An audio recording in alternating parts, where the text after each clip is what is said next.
Hello friends, आज हम geography PGT paper का इंग्लिश सेक्शन के 20 क्वेश्चन सॉल्व करेंगे। देखते हैं। सबसे पहले हमारा क्वेश्चन, इसमें एक क्वेश्चन दिया, एक सेंटेंस दिया हुआ है और उसमें इनकरेक्ट वर्ड पूछ रहा है। ठीक है, कुछ अंडरलाइन वर्ड्स हैं, उनमें जो इनकरेक्ट है हमें वो बताना है। तो हमारा सेंटेंस है, behaviour problems among school children are on the increasing. It has therefore become mandatory for every school to keep a school counsellor to counsel students going through stress. ठीक है, तो हमें बताना है कि इनमें से कौन सा इनकरेक्ट है। सबसे पहले देखते हैं, behaviour problems among school children are on the increasing. ठीक है, ऑन द इंक्रीजिंग, ये ऑन द इंक्रीज होता है, एक नाउन होता है, ऑन द इंक्रीज होता है। ठीक है, इसमें आईएनजी यूज़ नहीं करते। ठीक है, ये रोंग है हमारा, यही वर्ड रोंग है। क्या होगा इसका? On the increase. ठीक है, हमें यही बताना था, तो हमारा ये आंसर हो जाएगा। नेक्स्ट क्वेश्चन देखते हैं। इसमें पूछा है, choose the word that is correctly spelled. जो करेक्टली स्पेल्ड है, जिसकी स्पेलिंग करेक्ट है, हमें वो बताना है। सबसे पहला है कोरस्पोंडेंस। ठीक है, तो CORRESPONDENCE, यानी इसकी स्पेलिंग करेक्ट है, हमें यही बताना था। बाकी के 3 वर्ड्स देख लेते हैं। एक्सीडेंटली, ठीक है, ये एन मिसिंग है इसमें, ये इसकी स्पेलिंग इनकरेक्ट है। आर्किटेक्चर की स्पेलिंग भी इनकरेक्ट है और हमारी फोर्थ बैंक्वेट की स्पेलिंग भी इनकरेक्ट है। ठीक है, अब हम नेक्स्ट क्वेश्चन है हमारा, ये fill in the blanks based question है। इसमें फिल इन द ब्लैंक्स दिया हुआ है और हमें बताना है कि वह क्या आएगा। तो देखते हैं, the participants gave fill in the blanks beautiful performance that it was difficult to decide whose performance was the best. ठीक है, ये पार्टिसिपेंट्स ने इतना अच्छा परफॉर्मेंस दिया कि ये डिसाइड करना मुश्किल था कि किसकी परफॉर्मेंस सबसे अच्छी थी। तो अगर हम सो यूज़ करते हैं, तो सो दैट के साथ साउंड देता है ताकि की। ठीक है, तो ये तो यूज़ ही नहीं होगा। ठीक है, सो यूज़ नहीं होगा और टू तो बिल्कुल ही यूज़ नहीं होगा। ठीक है, टू की तो कोई सेंस ही नहीं बन रही। ठीक है, 2 यूज़ नहीं होंगे। तो हम सच या सच एज में से, सच ए में से क्या यूज़ करना है ये देखते हैं। ठीक है, तो जो परफॉर्मेंस है हमारा, परफॉर्मेंस नाउन है। ठीक है, जिसे एक एडजेक्टिव क्वालिफाई कर रहा है, तो इससे पहले ए का यूज़ होगा, तो क्या हो जाएगा? सच ए। ठीक है, ये हमारा इसका जो एग्जैक्ट सेंटेंस हो जाएगा, the participants gave such a beautiful performance. यही हमारा ऑप्शन है। नेक्स्ट क्वेश्चन देखते हैं।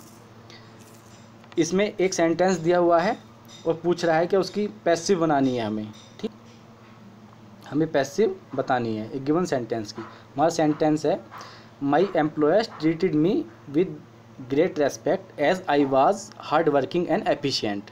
ठीक है, इसकी पैसिव बतानी है हमें। तो जब पैसिव बनाते हैं उसका एक रूल होता है। जैसे हमारे सेंटेंस है, इसमें सब्जेक्ट है, ये वर्ब है और ये ऑब्जेक्ट है। ठीक है, हमारा बाकी का हमारा रिमेनिंग पार्ट है सेंटेंस का। ठीक है, तो जो हमारा जब पैसिव बनाएंगे तो जो हमारा ऑब्जेक्ट है ये चेंज हो जाएगा सब्जेक्ट में। ठीक है, और जो हमारा सब्जेक्ट था ये चेंज हो जाएगा ऑब्जेक्ट में। ठीक है, और ट्रीटेड जो वर्ब है वो अकॉर्डिंग टू एक रूल चेंज होती है। जो पैसिव बनाने का रूल होता है, क्या होता है देखते हैं, सब्जेक्ट प्लस हेल्पिंग वर्ब जो अकॉर्डिंग टू टेंस और अकॉर्डिंग टू सब्जेक्ट यूज़ होगी, प्लस वर्ब की थर्ड फॉर्म। पैसिव जब भी पैसिव बनाएंगे, कोई भी सेंटेंस अगर पैसिव में होगा, ठीक है, तो उसमें हमेशा वर्ब की थर्ड फॉर्म यूज़ होगी। उसके बाद जो रिमेनिंग पार्ट हमारे सेंटेंस का, और फिर बाई से जोड़ते हैं हम अपने जो हमारा सब्जेक्ट था उसके ऑब्जेक्ट को। ठीक है, ये फॉर्मेशन होता है पैसिव वॉइस बनाने का। तो देखते हैं इसकी पैसिव कैसे बनेगी।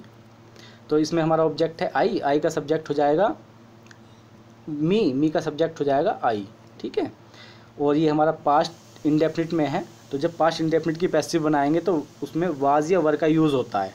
ठीक है, तो आई के साथ आ जाएगा वाज, आई वाज। वर्ब की थर्ड फॉर्म आएगी अब ट्रीटेड। ठीक है, ट्रीटेड। बाकी का जो पार्ट है हमारा वो ऐसे ही आ जाएगा, विद ग्रेट रेस्पेक्ट। उसके बाद जो बाई से जुड़ जाएगा हमारा माई एम्प्लॉयर्स। ठीक है, तो ये हमारी इसकी पैसिव हो जाएगी। देखते हैं किसमें ऐसा है, माई एम्प्लॉयर्स वर ट्रीटिंग, ये तो नहीं है। ठीक है, इसके बाद I was treated with great respect. ठीक है, ये हमारा बिल्कुल ठीक है। वैसे हम नेक्स्ट क्वेश्चन भी देख लेते हैं अपना। थर्ड में दे रखा है माई एम्प्लॉयर्स सेड, ये भी नहीं है हमारा, ठीक है। फोर्थ में दे रखा है आई वॉज बीइंग, ठीक है, बीइंग यूज़ कर रहा है, जबकि जब पास्ट इंडेफिनिट की पैसिव बनाएंगे हम तो उसके बाद was were plus direct verb की थर्ड फॉर्म यूज़ होगी। बीइंग का यूज़ नहीं होता, बीइंग का यूज़ होता है जब पास्ट कंटिन्यूअस की पैसिव बनाते, ठीक है, तो was plus being plus verb की थर्ड फॉर्म यूज़ होती, ठीक है। तो हमारा ये भी रॉन्ग है, तो हमारा ठीक है ये वाला। नेक्स्ट क्वेश्चन देखते हैं और इसमें बताना है choose the correct synonyms of apiology, ठीक है। एपोलॉजी का हमें सिनोनिम्स बताना है, ठीक है। एपोलॉजी का मीनिंग होता है माफ़ी मांगना या क्षमा याचना, ठीक है। तो काइंडनेस का होता है दयालु, आंसर उत्तर, रिग्रेट पश्चाताप करना या खेद प्रकट करना, डैनियल अस्वीकार करना, ठीक है। तो इसका एंटोनिम्स या इसका सिनोनिम्स बताना है हमने, ठीक है, सेम वर्ड बताना है। तो एपोलॉजी था माफ़ी मांगना या क्षमा याचना करना, तो इसका हो जाएगा रिग्रेट, ठीक है, पश्चाताप करना या खेद प्रकट करना। नेक्स्ट क्वेश्चन देखते हैं, ये fill in the blanks based question है। हमारा क्वेश्चन है the manager was busy in an urgent meeting with fill in the blanks MP from Orissa who wanted to discuss a new project in the state, ठीक है। ये MP से मैं हिंदी में लिख रहा हूँ, क्यों लिख रहा हूँ अभी बताऊँगा, ठीक है। तो जब भी जो भी कोई वर्ड जिसकी साउंड ए आ ई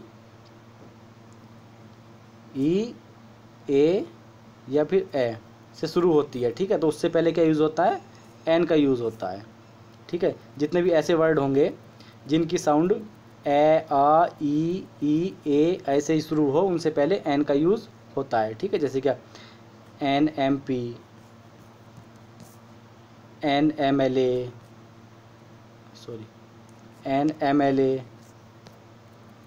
ऐसे ही NMA, N0 x ray, N x ray, ठीक है। इस तरीके से जितने भी ऐसे वर्ड होते हैं जिनकी साउंड ए आ ई ए ऐसे शुरू होती है, ठीक है। जैसे MP था इसका, और MP में M आएगा, ए में M, ऐसे ही MLA, ए में MLA, ठीक है, सब इसमें। और कुछ इसके कंफ्यूजिंग वर्ड और होते हैं, ठीक है, ऐसे ही जैसे क्या कुछ बच्चों को लगता है ईयर, ठीक है, ईयर, इसको लेके बहुत सारे एरर देता है, तो इसे हम पढ़ते हैं हम ईयर, ठीक है, ईयर। तो लगता है कि इससे पहले भी N आएगा, ठीक है, लेकिन इससे पहले N नहीं आता, क्योंकि इसका जो प्रोनाउंसिएशन है ईयर का वो होता है ईयर, ना कि ईयर, यह होता है, ठीक है, ऐसे शुरू होता है, तो इससे पहले आता है ए ईयर, ठीक है। जहाँ भी अगर ऐसा आए तो उसे हमें ए में कन्वर्ट करना है, ठीक है, एन नहीं आता इससे पहले। ऐसे ही जैसे क्या एयर, एन एयर, ठीक है, तो इसमें एच जो है वो साइलेंट रहता है, इसकी जो प्रोनाउंसिएशन होती है वो होती है एयर, ठीक है। तो इससे पहले भी एन का यूज़ होता है, ठीक है। हमें साउंड पर जाते हैं, साउंड को देखते हैं कि इसकी साउंड क्या जनरेट हो रही है। ऐसी एन आर के साथ भी एन का यूज़ होता है। नेक्स्ट क्वेश्चन देखते हैं हम, इसमें दिया हुआ है एक इनडायरेक्ट स्पीच बनाना है, ठीक है, एक डायरेक्ट स्पीच दिया हुआ है, उसका हमें इनडायरेक्ट स्पीच बनाना है। ये हमारा एक सेंटेंस दिया हुआ है, इसका इनडायरेक्ट बनाना है, ठीक है।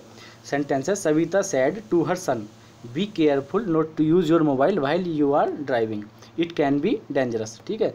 जो सविता है वो अपने सन को एडवाइस दे रही है, ठीक है, क्या ड्राइविंग करते टाइम पे मोबाइल का यूज़ नहीं करते, ठीक है, ये खतरनाक हो सकता है, ठीक है। तो यहाँ एडवाइस दे रही है, ये इम्पेरेटिव सेंटेंस है, ठीक है। जब हम इम्पेरेटिव सेंटेंस को इनडायरेक्ट में चेंज करते हैं तो टू से जुड़ता है वो, ठीक है, सबसे पहला रूल तो ये है। और जब हम इनडायरेक्ट से इनडायरेक्ट बनाते हैं, ठीक है, तो डायरेक्ट से इनडायरेक्ट बनाने में हमारा सब्जेक्ट और ऑब्जेक्ट कभी भी चेंज नहीं होते, ठीक है, ये हमेशा ऐसे ही रहते हैं। चेंज क्या होता है हमारा, चेंज होता है ये वाला पार्ट सेड टू, ठीक है। इनडायरेक्ट सेंटेंस में टू का यूज़ कभी नहीं होता, ठीक है, ये भी चेंज हो जाता है। तो वो अकॉर्डिंग टू जो ये सेंटेंस कहेगा, ठीक है, उसके अकॉर्डिंग चेंज होता है। जैसे यहाँ एडवाइस दी जा रही है तो यहाँ एडवाइस हो जाएगा, क्या हो जाएगा, Savita advised her son to be careful not to use your mobile while you are driving. ठीक है, तो किस में ऐसा है हमारा, पहले में तो हर सन इन्होंने इसका ऑब्जेक्टिव उठा के रख दिया है को, जबकि इनडायरेक्ट में ऐसा नहीं होता। ठीक है, इसमें सविता वाज एडवाइजिंग। ठीक है, इन्होंने सेंटेंस का टेंस चेंज कर दिया, जबकि टेंस चेंज नहीं होगा, जिसमें ये है ठीक है उसी में आएगा, एडवाइज्ड आएगा। ठीक है, इसकी जगह एडवाइजिंग नहीं आएगा। थर्ड में सविता हैज़ डिसाइडेड, इन्होंने प्रेजेंट में कर दिया, ये पास्ट में था तो ये भी नहीं होगा। ठीक है, पास्ट में ही रहेगा। नेक्स्ट देखते हैं, Savita advised her son to be careful not to use his mobile while he was driving, it could be very dangerous. तो इसका हमारा यही ऑप्शन हो जाएगा। ठीक है, यही ऑप्शन हमारा ठीक है। अब हम नेक्स्ट क्वेश्चन देखते हैं अपना। इसमें पूछ रहा है choose the statement that is correctly punctuated. ठीक है, जो करेक्टली पंक्चुएटेड सेंटेंस है वो हमें बताना है। तो सबसे पहला हम अपना टेंस देखते हैं। The air hostess said to Ratna please switch off your mobile immediately we are about take off. ठीक है, तो ये जो टेंस है हमारा, ठीक है, ये एक डायरेक्ट वे में लिखा हुआ है, डायरेक्ट स्पीच में लिखा हुआ है। ठीक है, सैड टू यूज़ हो रहा है, डायरेक्ट स्पीच में लिखा हुआ है। तो डायरेक्ट स्पीच में जब भी कोई सेंटेंस होता है तो वो कोमा और इन्वर्टेड कोमाज में बंद होता है। ठीक है, जो हमारा पहला पार्ट होता है, ठीक है, उसके यहाँ कोमा लगती है, बाकी का जो पार्ट होता है वो इन्वर्टेड कोमाज में बंद होता है। ठीक है, हमेशा कोई भी अगर डायरेक्ट स्पीच में लिखा हुआ होगा तो उसके साथ कोमा और इन्वर्टेड कोमाज का यूज़ करते हैं। तो पहले में तो ना तो कोमा का यूज़ हो रहा ना इन्वर्टेड कोमा का यूज़ हो रहा, तो ये हमारा रॉन्ग है। ठीक है, रॉन्ग पंक्चुएटेड है। दूसरे में the air hostess said to Ratna, ठीक है, उसके बाद कोमा आ रहा है, फिर इन्वर्टेड कोमा आ रहा है और यहाँ भी इन्वर्टेड कोमा आ रहा है। ठीक है, तो ये हमारा करेक्टली पंक्चुएटेड सेंटेंस है। ठीक है, वैसे थर्ड को भी देख लेते हैं।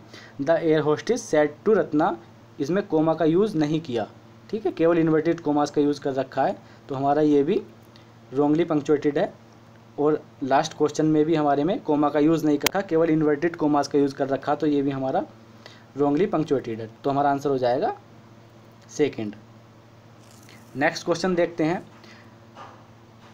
Choose the best option to combine the given sentence. ठीक है, यहाँ पर दो सेंटेंस दिए हुए हैं और उसमें उनका एक कंबाइंड सेंटेंस बनाना है। ठीक है, और जो उसका करेक्ट ऑप्शन दिया हुआ है हमारे ऑप्शन में वो चूज़ करना है। तो हमारा सेंटेंस है it rained heavily yesterday the weather is still very hot and unpleasant. पहले हम इसका मीनिंग समझ लेते हैं। कल तेज बारिश हुई, मौसम अभी भी बहुत गर्म और अनप्लेजेंट है। ठीक है, बुरा यानी अरुचिकर है मौसम अभी भी।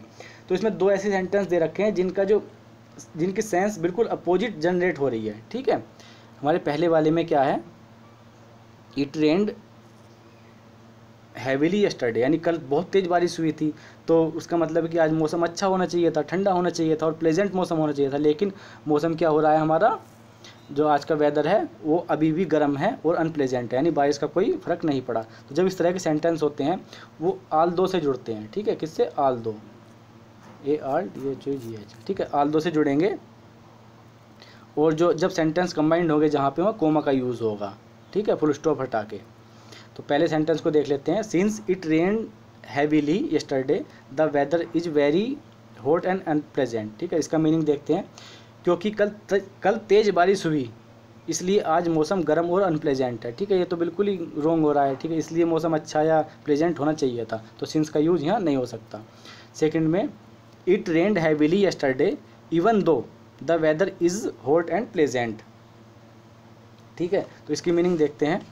कल बहुत तेज़ बारिश हुई, भले ही आज मौसम गर्म एंड प्लेजेंट है। ठीक है, तो इसका भी कोई सेंस नहीं बन रहा। ठीक है, ये भी इसका भी कोई सेंस नहीं बन रहा। ठीक है, हम नेक्स्ट अपना क्वेश्चन देखते हैं। नेक्स्ट ऑप्शन, नेक्स्ट है हमारा ऑल दो इट रेन्ड हैवीली, यद्यपि कल तेज़ बारिश हुई, the weather is very hot and unpleasant, फिर भी आज मौसम बहुत गर्म और अनप्लेजेंट है। ठीक है, तो हमारा ये सेंटेंस ठीक है, क्योंकि ऑल दो का यूज़ हो रहा है, या कोमा का भी यूज़ हो रहा है। ठीक है, हमारा लास्ट भी रॉन्ग है। अब नेक्स्ट अपना क्वेश्चन देखते हैं। इसमें क्या एक सेंटेंस दिया हुआ है और उसमें हमें बताना है जो इनकरेक्ट जो वर्ड या फ्रेज यूज़ हो रहे हैं वो कौन से हैं। ठीक है, तो देखते हैं। सबसे पहले when you talk on the telephone the quality of your voice and your ability to express yourself clear and concise are very important. ठीक है, हम सबसे पहले इसका मीनिंग समझेंगे, ये कहना क्या चाह रहा है। ठीक है, ये कह रहा है जब तुम टेलीफोन पर बात करते हो तो तुम्हारी आवाज़ की क्वालिटी और क्लियर एंड कंसाइज तरीके से खुद को एक्सप्रेस यानी व्यक्त करने की जो क्षमता एबिलिटी है वो बहुत महत्वपूर्ण होती है। ठीक है, तो तरीका बता रहा है। ठीक है, यानी क्लियर एंड कंसाइज तरीके से खुद को व्यक्त करना, यानी क्लियर एंड कंसाइज तरीके से खुद को व्यक्त करना। ठीक है, जो तरीके से व्यक्त करने की जो एबिलिटी है वो बहुत महत्वपूर्ण होती है। ठीक है, तो तरीका बता रहा है। तो तरीका कौन बताता है? क्लियर हमारा क्या होता है? क्लियर होता है एडजेक्टिव। ठीक है, और कंसाइज भी हमारा एडजेक्टिव होता है। तरीका बताता है हमारा एडवर्ब। ठीक है, जो एडजेक्टिव है वो नाउन को क्वालिफाई करता है। ठीक है, लेकिन यहाँ नाउन को क्वालिफाई नहीं कर रहा, जो एडवर्ब है वो वर्ब को क्वालिफाई करती है। ठीक है, तो यहाँ वर्ब को ही क्वालिफाई कर रहा है, तो यहाँ क्या यूज़ होगा? इसकी जगह एडवर्ब का यूज़ होगा, यानी यहाँ यूज़ होगा क्लियरली एंड कंसाइसली। ठीक है, यानी क्लियरली एंड कंसाइसली। ठीक है, जो इसका सही फॉर्मेशन होगा सेंटेंस का वो इस तरीके से होगा। ठीक है, तो इसका मीनिंग हो जाएगा अब क्या, जब तुम टेलीफोन पर बात करते हो तो तुम्हारी आवाज़ की क्वालिटी और क्लियरली एंड कंसाइसली तरीके से खुद को व्यक्त करने की क्षमता बहुत महत्वपूर्ण होती है। ठीक है, तो इसमें हमारे में इसमें एरर है, इसे हम एडवर्ब फॉर्म में यूज करेंगे। नेक्स्ट हम अपना क्वेश्चन देखते हैं। सॉरी, ये fill in the blanks based question है।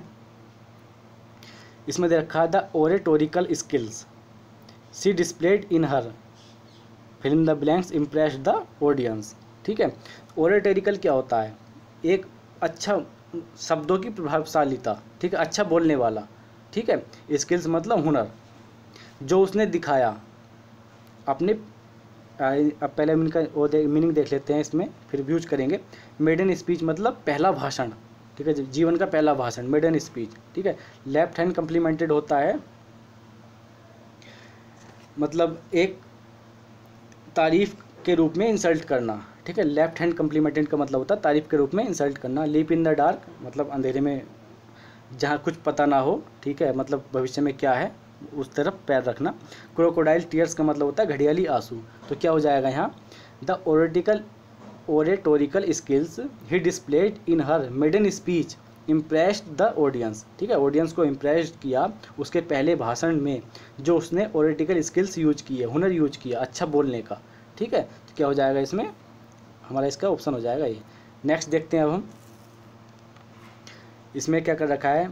इसमें बताना है choose the correct antonyms of the underline words to fill the blank. ठीक है, जो हमारा ये सेंटेंस है, ठीक है, इसमें एक वर्ड यूज़ हुआ है जो अंडरलाइन कर रखा है, डिस्काउंट। ठीक है, तो उसके अकॉर्डिंग हमें यहाँ इसका एंटोनिम्स बताना है। ठीक है, क्या आएगा? अपोजिट बताना है, डिस्काउंट का अपोजिट बताना है। ठीक है, तो देखते हैं सबसे पहले ग्रोथ। ग्रोथ का मीनिंग होता है विकास। ठीक है, डिस्काउंट का मीनिंग होता है सस्ते दाम पर। ठीक है, सस्ते दाम पर डिस्काउंट का मतलब होता है सस्ते दाम या फिर छूट। ठीक है, तो डेफिसिट का मतलब होता है घाटा। प्रीमियम का मतलब होता है अधिदेय, यानी जितना देना है उससे ज़्यादा देना। ठीक है, प्रीमियम। और सरप्लस का होता है अतिरिक्त। ठीक है, तो अब देखते हैं हम क्या आएगा इसमें। We expected to buy the plot at a good discount but it turned out to be available at a. ठीक, ग्रोथ का यूज़ नहीं हो सकता क्योंकि इसका होता है छूट पर। ठीक है, ग्रोथ विकास होता है तो इसका अपोजिट नहीं है। डेफिसिट घाटा। ठीक है, यानी कम दाम का भी घाटा जो है वो अपोजिट नहीं होगा। प्रीमियम यानी अधिक देना। ठीक है, अधिदेय, तो इसका जो कम दाम था इसका अधिदेय इसका अपोजिट होगा। ठीक है, यहाँ सरप्लस अतिरिक्त भी इसका नहीं होगा। तो क्या जाएगा यहाँ? Premium. A premium as it was a corner plot, क्योंकि कॉर्नर का प्लॉट था इसलिए उसका प्रीमियम प्राइस देना पड़ा। ठीक है, प्रीमियम प्राइस पे अवेलेबल था, इसका मीन्स ये हुआ। हम नेक्स्ट क्वेश्चन देखते हैं। इसमें दे रखा है choose the antonym of spiritual. Spiritual का हमें एंटोनिम बताना है। स्पिरिचुअल का मतलब होता है आध्यात्मिक। ठीक है, आध्यात्मिक। टेम्पोररी का मतलब होता है क्षणिक। हेवनली का मतलब होता है दिव्य या खगोलीय। ह्यूमन का मतलब होता है इंसान। और मटेरियल का मतलब होता है सांसारिक या भौतिक। तो आध्यात्मिक का जो अपोजिट है क्या हो जाएगा, सांसारिक, ठीक है, या भौतिक। अब नेक्स्ट देखते हैं अपना, इसमें ये फिल इन द ब्लैंक्स है, ये भी इसमें क्या है, fill in the blanks with the appropriate word, ठीक है, फिल इन द ब्लैंक्स भरना है हमें।